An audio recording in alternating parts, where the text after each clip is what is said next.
Isabella pulled her light cardigan tighter around her shoulders as she walked down Carrère del Bisbee. The autumn breeze carried the scent of jasmine and distant paella from late-night tapas bars. Her footsteps echoed against the ancient stone buildings of the Gothic Quarter, a lonely sound that made her wish she'd accepted her co-worker Eleanor's offer for a ride home.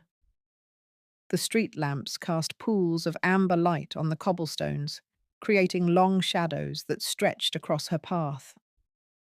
A crumpled tourist map tumbled across the empty plaza, the only movement besides her own. Isabella checked her phone. 10:45 p.m. Her Aunt Catalina would be waiting up, probably pacing the apartment and checking the window every few minutes. "I'm 24 for crying out loud," Isabella muttered, shaking her head. Her aunt meant well, but the constant hovering was becoming unbearable. Just yesterday, Catalina had insisted on knowing exactly where Isabella was going for lunch, who she was meeting, and when she'd be back. The interrogation was exhausting. "Before you continue listening, please let me know where in the world you are watching from today." Now, back to the story. The Libraria job had been Isabella's first taste of real independence. She'd found it on her own, interviewed without her aunt's help, and now had her own money to spend. But even that small victory had come with strings attached, strict rules about working late shifts, endless texts asking if she was okay, and bizarre warnings about avoiding certain neighborhoods during full moons. A sleek black car rolled past, its headlights briefly illuminating the empty storefronts. Isabella's fingers tightened around her phone, remembering her aunt's cryptic warnings about walking alone at night. The sound of her boots clicking against the cobblestones seemed louder now, more exposed.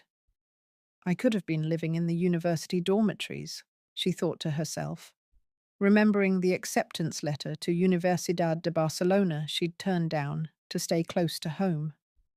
Her aunt had been so relieved when Isabella chose the local community college instead. Now, 2 years later, Isabella wondered if she'd made the right choice.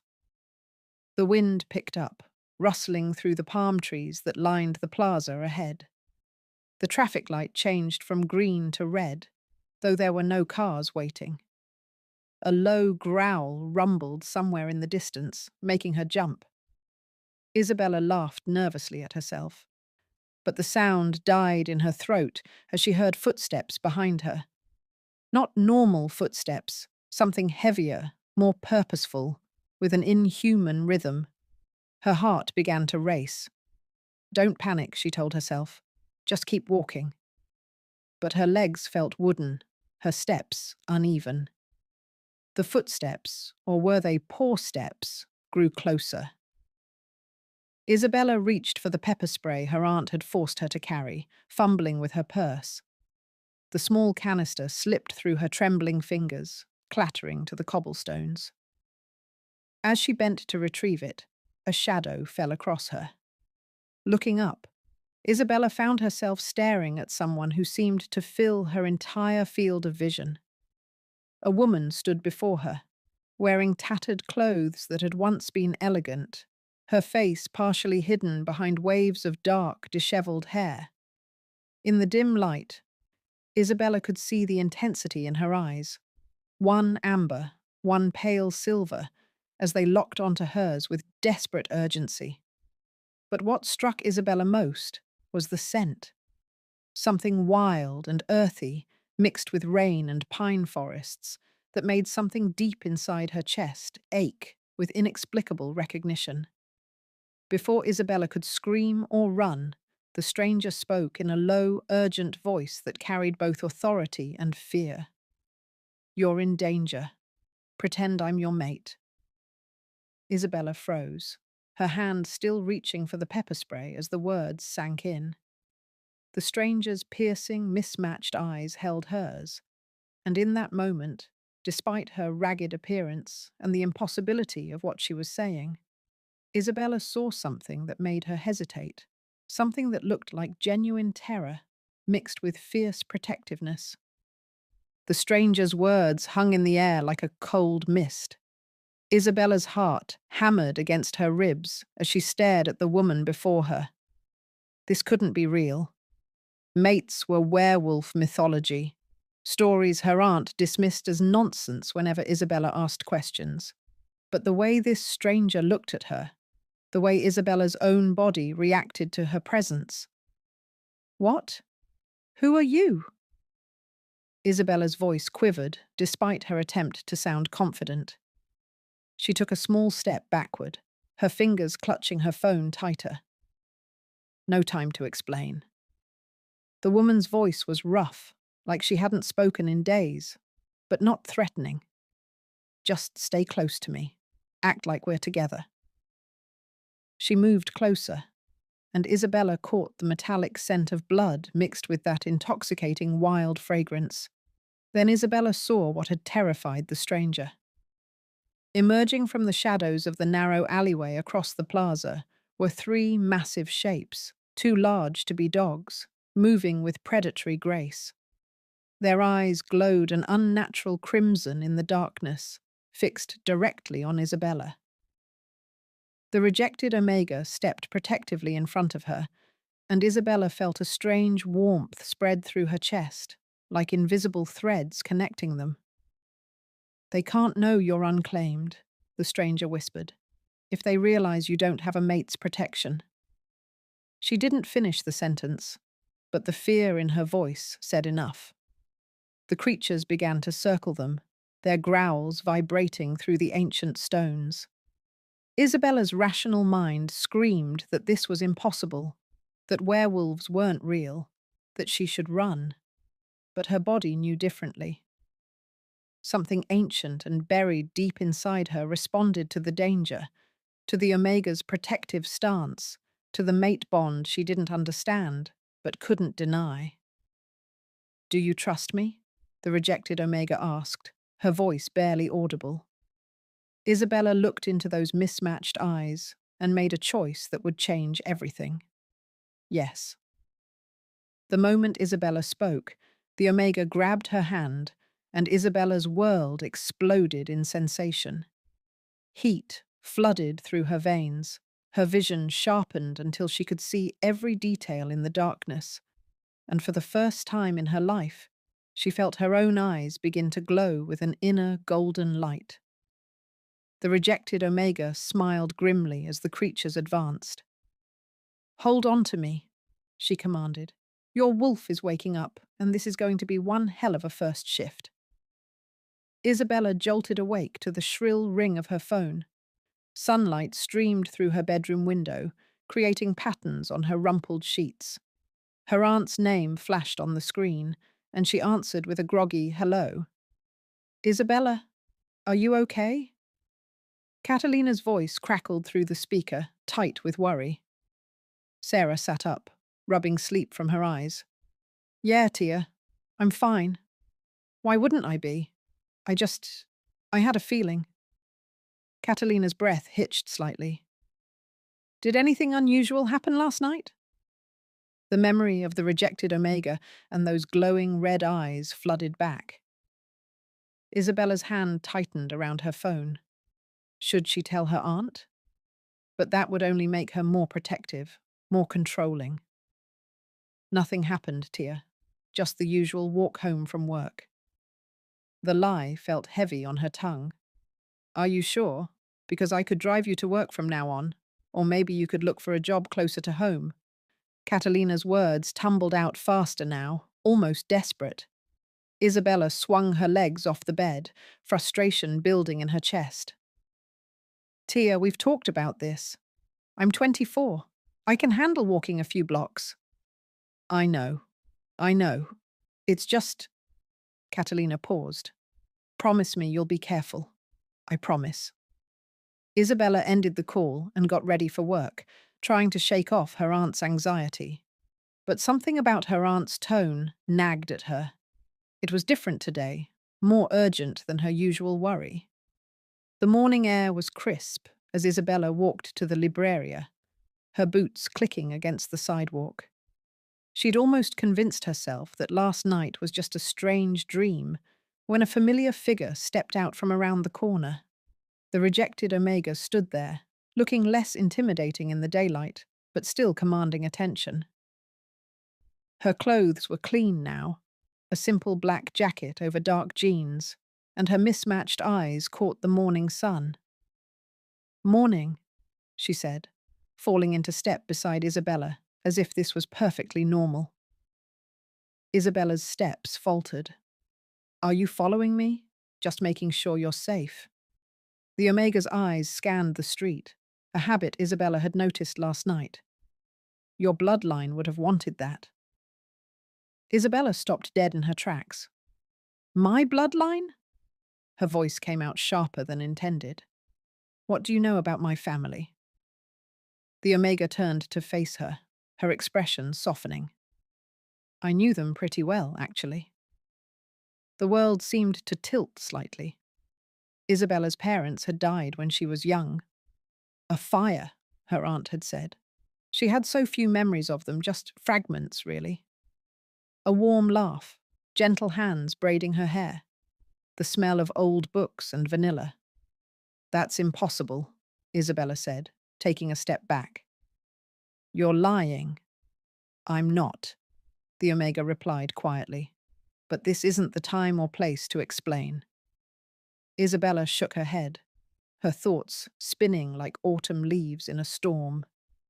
"Stay away from me," she said, pushing past the stranger toward the Libreria. But even as she walked away, questions multiplied in her mind like echoes. How did this stranger know her parents? Why was she here now? And why did her aunt sound so afraid this morning? Isabella pushed her fork through the paella on her plate, watching her aunt carefully across their small kitchen table. The overhead light cast shadows on Catalina's face, making her look older, more tired than usual. Steam rose from their plates, filling the air with the familiar scent of saffron and seafood. "Tia," Isabella began, setting her fork down. "Something weird happened today." Catalina looked up, her movements slow and deliberate as she twisted rice around her fork. "Oh?"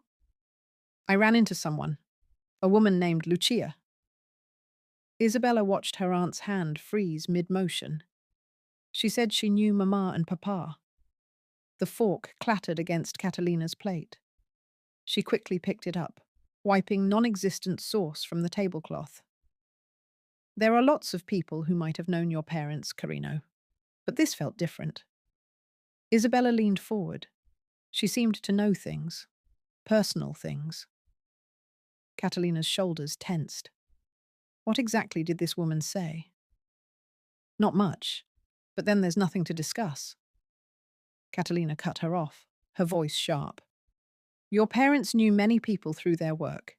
This Lucia person probably just crossed paths with them once or twice." Isabella frowned. "But Tia, Sarah, please." Catalina stood up abruptly, gathering her barely touched dinner. "I don't want to talk about this. Some strange woman makes a vague comment about knowing your parents, and suddenly you're ready to believe anything. You're not even listening to me." Isabella's voice rose. "Why are you being so defensive?" "I'm not being defensive." Catalina scraped her plate into the trash with more force than necessary. "I'm being practical. We don't know this woman, and I don't want you talking to strangers. I'm not a child anymore." Isabella pushed back from the table. "Why won't you ever tell me anything about Mama and Papa? About your life before?" Catalina turned to face her, hands gripping the edge of the sink. "Because the past is the past, Isabella. Let it stay there." The conversation died after that, leaving an uncomfortable silence hanging between them. Isabella helped clean up without another word, the clink of dishes the only sound in their small kitchen. Later that evening, Isabella padded down the hallway for a glass of water. Her aunt's voice drifted from the living room, low and urgent. "I don't know what to do, Maria." Catalina was on the phone, pacing near the window. "She shouldn't be here. None of them should." Isabella pressed herself against the wall, listening. Of course I haven't told her. Catalina's whisper was fierce. What am I supposed to say? That everything she thinks she knows about us is a lie? She stopped abruptly. No, you're right. Some things are better left buried. A pause. Isabella held her breath. I thought we were safe here. Catalina's voice cracked slightly. I thought we'd finally gotten away from all of that. But now, God, Maria, if she finds out the truth about what she is. Isabella's heart hammered in her chest as she strained to hear more. You're right, Catalina said after a long moment. The past needs to stay in the past. I won't let it hurt her. Not again. Isabella sat cross-legged on her bed, her laptop balanced on her knees. The soft glow of the screen lit up her face in the dimness of her room. Outside, the sounds of Barcelona's nightlife filtered through her window, but she barely noticed, too focused on her search. There has to be something, she muttered, typing different combinations of her parents' names into the search bar. She'd been at it for hours, digging through old social media posts and local news archives. Just as her eyes began to blur from staring at the screen, something caught her attention. It was a link to an old community newspaper article about a gathering at Montserrat 25 years ago. Isabella clicked it, her heart beating faster as the page loaded. The photograph was grainy, showing a large group of people gathered in the mountains. Isabella squinted, leaning closer to the screen. Her breath caught in her throat. There, standing near the center, was a younger version of her aunt. Catalina's hair was longer then, flowing past her shoulders, and she wore different clothes, more vibrant, more alive. But what made Isabella's hands shake was the woman standing next to her aunt, the rejected Omega, looking younger but unmistakable with those same mismatched eyes. Oh my God, Isabella whispered, saving the photo to her phone. Her aunt had lied to her face. They didn't just know each other. They had been close, maybe more than that. Isabella's mind raced with questions. Why would her aunt hide this? What else wasn't she telling her? The Catalina in the photo looked so different from the careful, controlling aunt she knew. This Catalina looked free, unafraid. With trembling fingers, Isabella pushed her laptop aside and stood up. She found her aunt in the living room, reading a book under the soft glow of the table lamp. The familiar scene, her aunt in her favorite armchair, reading glasses perched on her nose, suddenly felt like a performance. Tia, Sarah said, her voice stronger than she expected. We need to talk. Catalina looked up, her reading glasses sliding down her nose. What is it, Mija? Isabella held up her phone, displaying the old photograph. Want to explain this? The color drained from Catalina's face. She set her book down slowly, deliberately, as if buying time. Where did you find that? Online. Isabella moved closer, her hand still extended with the photo. You told me you didn't know Luchia, but here you are, standing right next to her. Catalina pressed her lips together, her hands clasped tightly in her lap. Isabella, that was a very long time ago. So you admit you know her? Isabella's voice cracked with emotion. Why did you lie to me? Her aunt's face hardened, a wall coming down behind her eyes. Some things are better left in the past where they belong. That's not good enough. Isabella's voice rose. I deserve to know the truth. Who is she? How did you know her? What does this have to do with Mama and Papa? Catalina stood up abruptly, her movements stiff. I'm not having this conversation. She walked toward the kitchen, her shoulders rigid. Tia, please. Isabella followed her. You can't keep hiding things from me. I'm not a child anymore. But Catalina had already shut down, busying herself with washing dishes that were already clean, her back turned to Isabella. The only sound was the running water and the quiet clink of plates. Her silence, a wall between them. Isabella stood in the kitchen doorway, the photograph still glowing on her phone screen, feeling more alone than ever. Her aunt's refusal to talk only confirmed what she already suspected.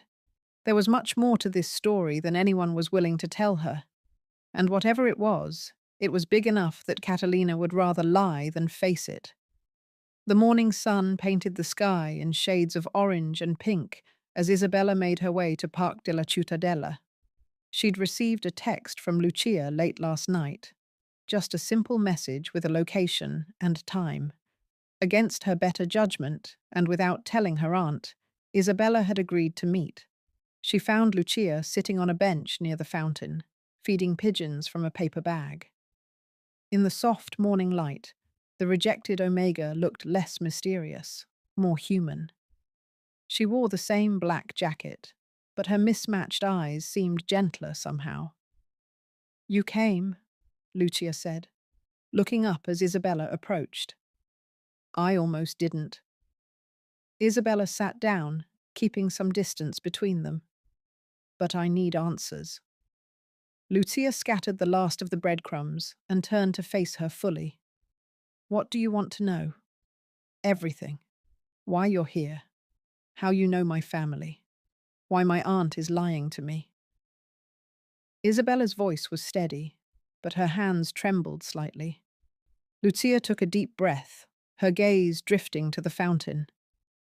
"Your aunt isn't lying to protect herself, Isabella. She's lying to protect you. That's what everyone keeps saying." Isabella's frustration bubbled up. But protection from what? From the truth? From my own history?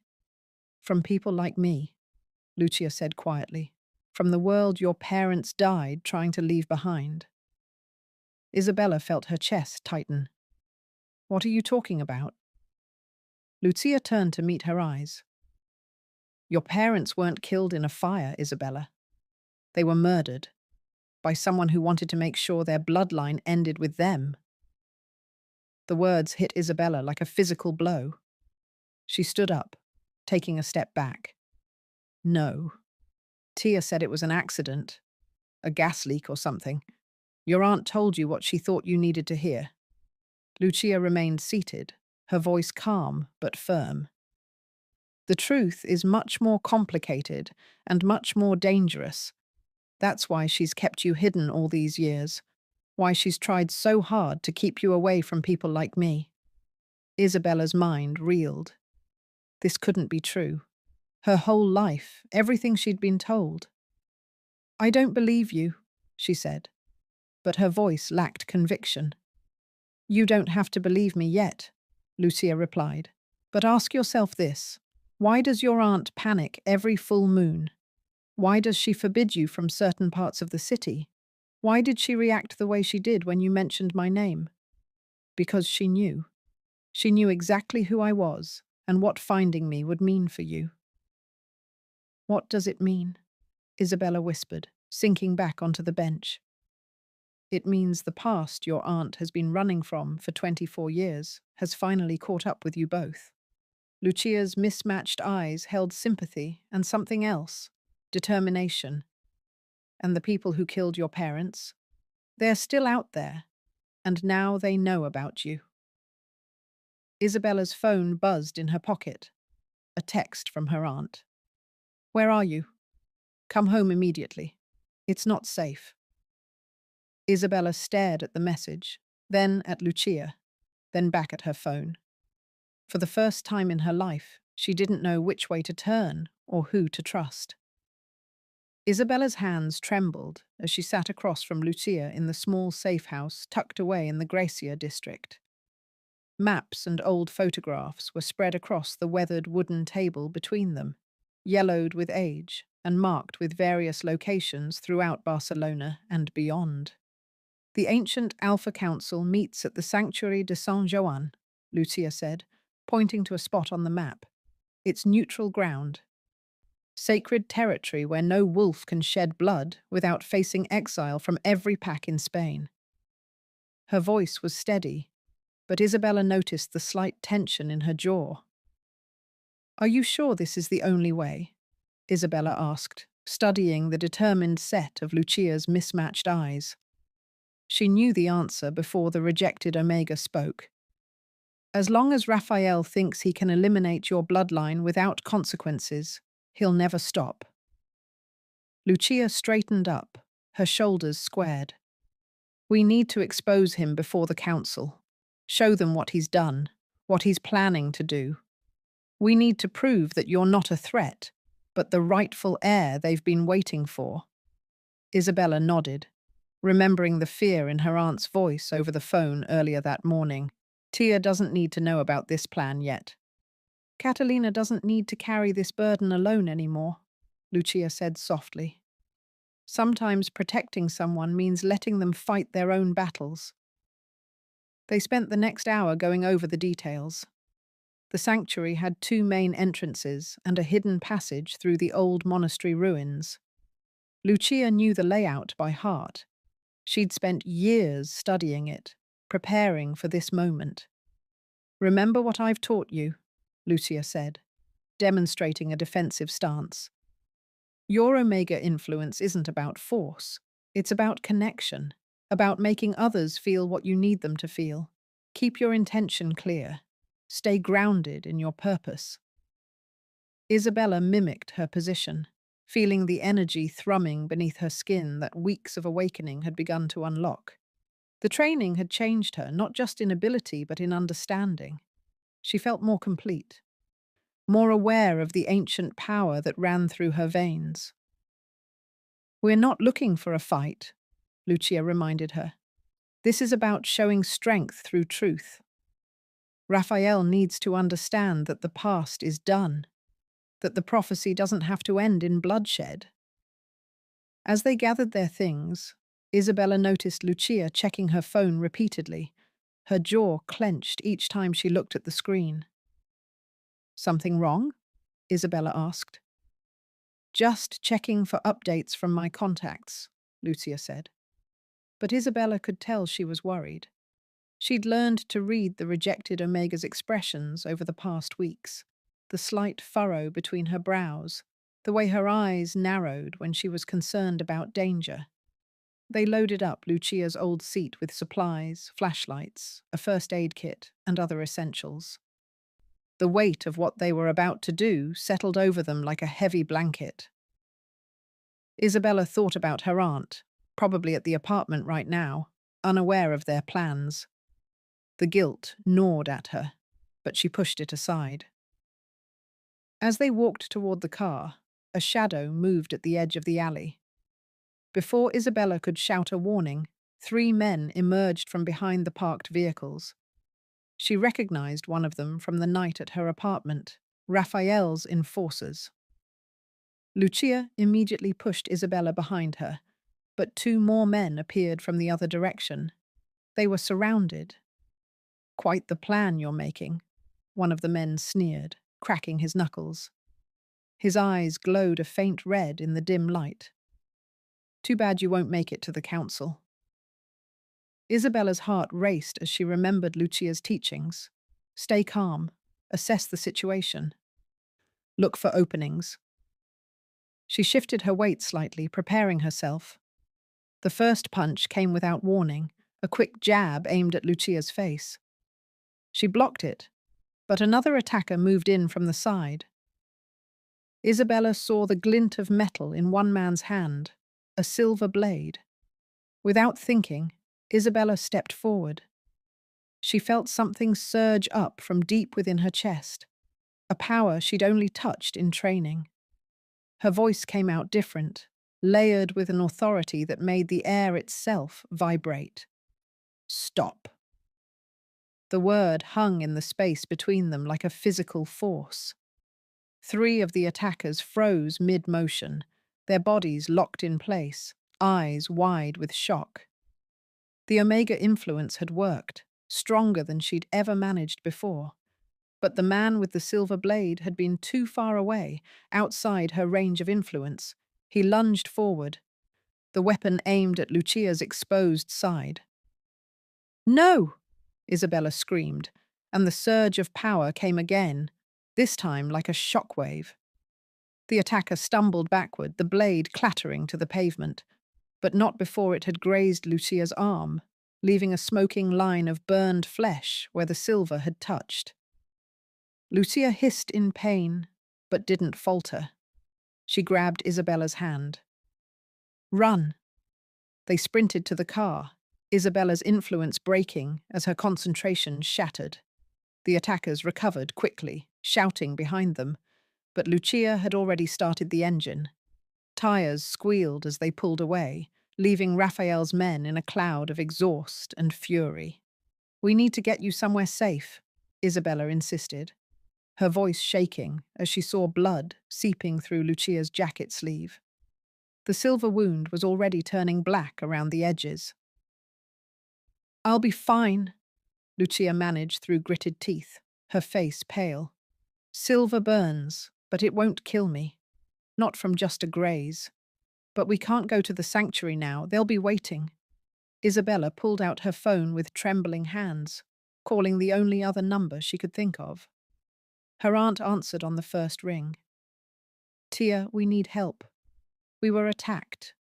Lucia's hurt." There was a long pause. Then Catalina's voice came through.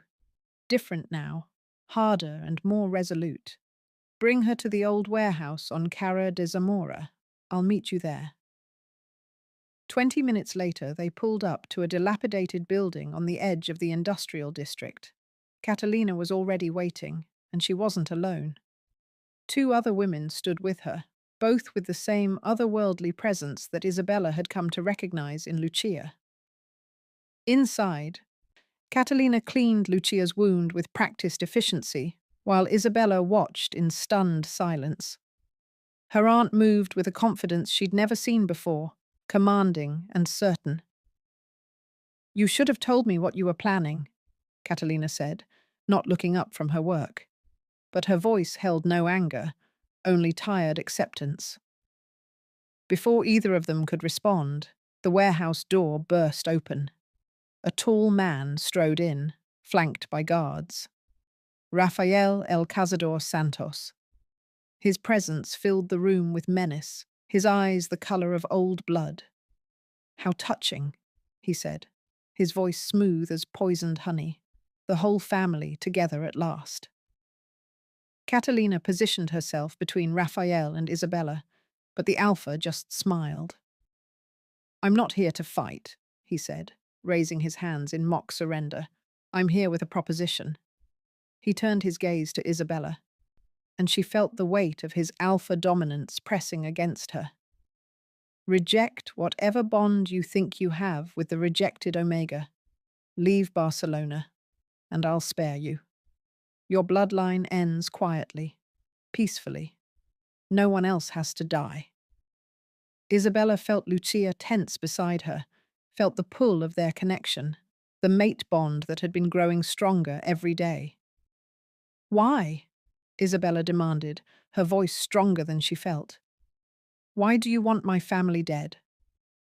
Raphael's expression hardened. "Because 24 years ago, a prophecy was spoken.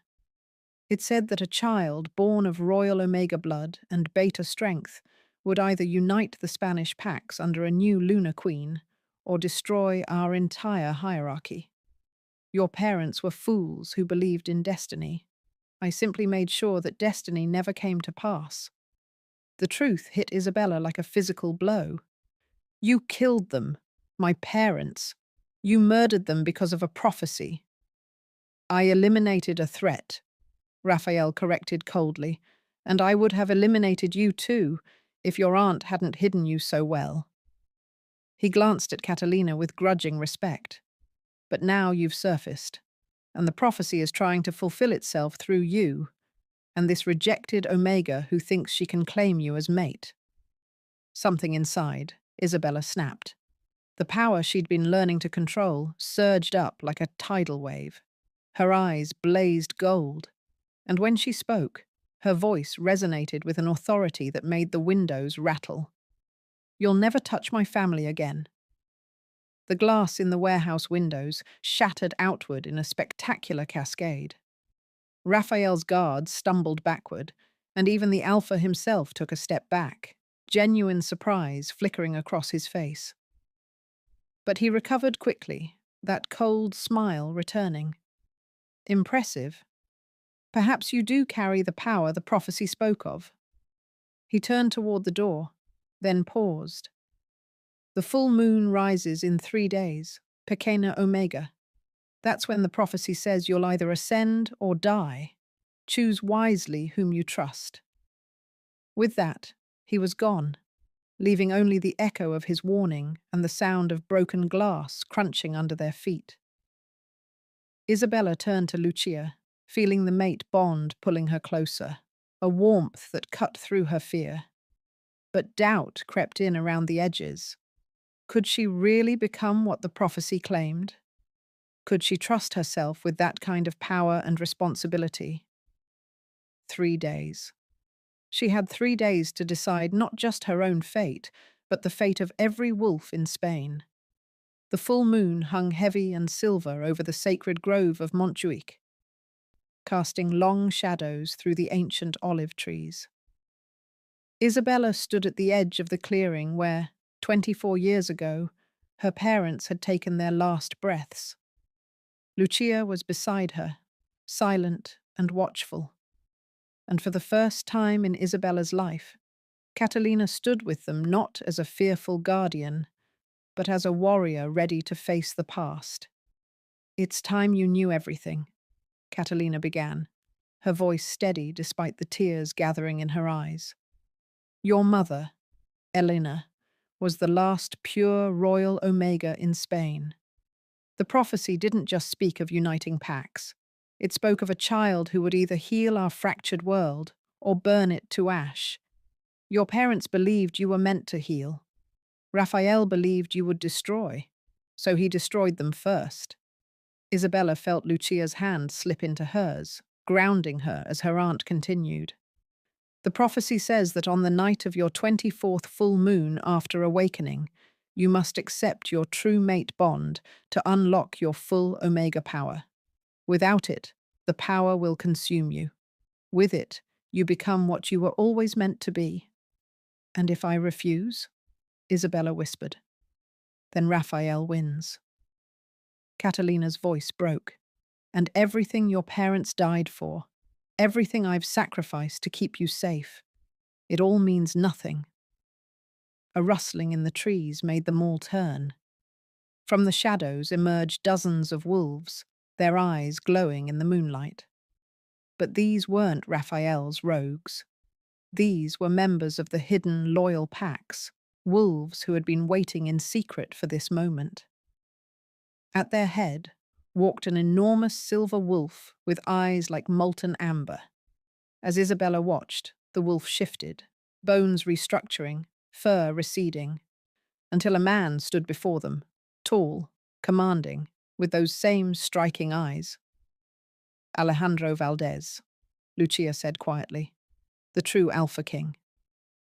"I've waited a long time for you, Isabella Romero," Alejandro said, his voice deep and resonant. "Your parents were my most trusted advisors. When they died, a part of our pack's soul died with them. But they left us you, the prophecy made flesh, the Lunar Queen who will restore what was broken." Before Isabella could respond, a howl split the night. Raphael and his rogue pack emerged from the opposite side of the grove, at least 30 strong. "How sentimental!" Raphael called out mockingly. "But prophecies are just stories we tell ourselves to feel important. Tonight, I end this farce once and for all." The two packs collided in a chaos of fur and fangs. Isabella watched in horror as Catalina shifted for the first time in her presence, becoming a sleek golden wolf who threw herself into the fray with fierce determination. Lucia pulled Isabella back, shielding her with her own body as a rogue wolf lunged at them. But something inside Isabella refused to hide anymore.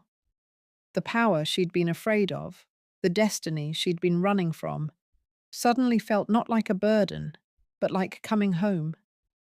She stepped forward, and her voice rang out across the grove, amplified by the Omega influence she'd finally stopped fighting. Enough. Every wolf froze. The command in her voice was absolute, undeniable. Even Raphael, mid-lunge at Alejandro's throat, found himself locked in place. "This ends now," Isabella said, and she felt the power flowing through her like liquid light, not with more death, not with more fear. She walked toward Raphael, unafraid, and placed her hand on his massive head. "I break the bonds of rage that hold you. I break the chains of vengeance that drive you. I offer you what you never offered my parents. A choice." Golden light poured from her palms, and Raphael shifted back to human form, collapsing to his knees. For the first time in decades, his eyes cleared of the madness that had consumed him. "What have you done?" he whispered, and his voice held wonder instead of hatred. "I've freed you," Isabella said simply. "Now you choose who you want to be." Raphael looked up at her, at Alejandro, at the assembled packs. Slowly he bowed his head. "I yield. To the Lunar Queen. To the prophecy fulfilled." Isabella turned to Luchia, to Alejandro, feeling the mate bond pulling her toward both of them with equal intensity. But as she looked into Lucia's mismatched eyes, she understood. The rejected Omega had been rejected because she refused to bow to Raphael's corruption. She'd been waiting, just as Alejandro had, for the Lunar who could unite them all.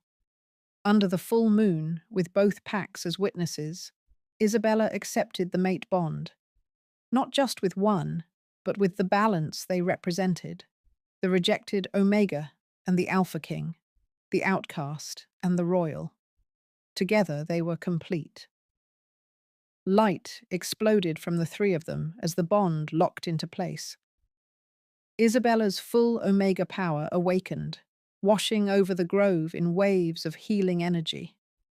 She felt her parents' spirits in the wind, felt their approval, their love, their final release from the tragedy that had bound them to this place.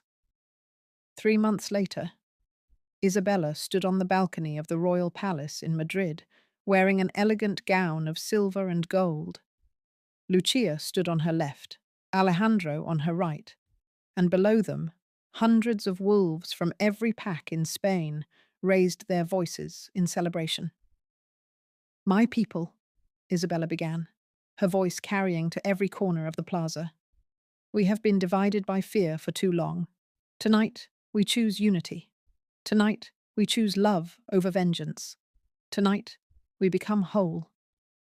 The pack howled, and Isabella threw her head back and howled with them, her voice joining with Lucia's and Alejandro's in perfect harmony. She placed her hand over her heart, feeling the steady pulse of the mate bond, the strength of her awakened wolf, the weight and wonder of her crown. She was no longer the hidden, fearful Omega. She was the prophesied Lunar Queen who had chosen love over fear, unity over division, redemption over revenge. And as the golden light of dawn broke over Madrid, Isabella knew she was finally completely home.